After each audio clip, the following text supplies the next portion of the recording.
1 week ago, our nation collectively watched in horror as a violent mob stormed the Capitol grounds, broke down crowd control barriers, assaulted Capitol police officers, and overran the Capitol complex. Lives were lost. The storming of the Capitol was an intolerable, shocking, and tragic episode in our nation's history. I'm grateful, however, that order was restored at the Capitol the same day and the Congress was able to fulfill its duties under the U.S. Constitution. That afternoon, from the Justice Department, more than 500 law enforcement officers and agents from the FBI, ATF, and the U.S. Marshals rushed to the Capitol. As I watched the events unfolding, I spoke multiple times with DOJ personnel who were on site and coordinated with my counterparts across the government. I also heard from leaders of both the House and Senate.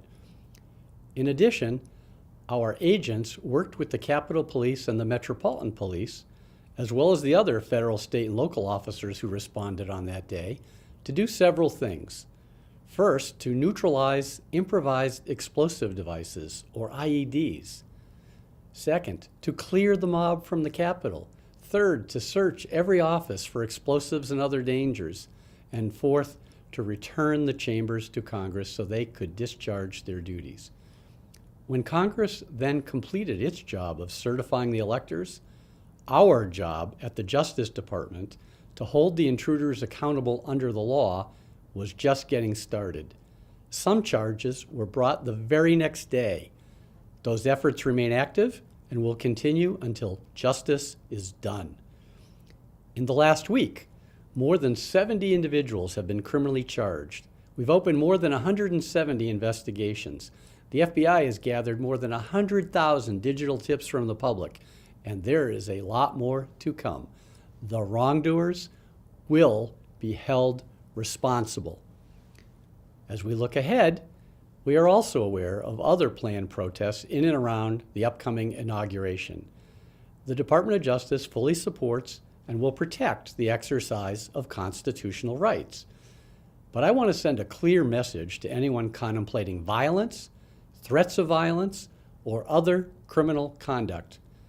We will have no tolerance whatsoever for any attempts to disrupt the peaceful transfer of power on January 20th that our Constitution calls for.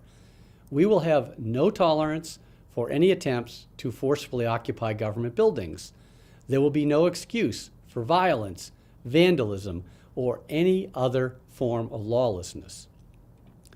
To the American public, I ask that if you are aware of any criminal activity or violent acts being planned, please share what you know with law enforcement or the FBI.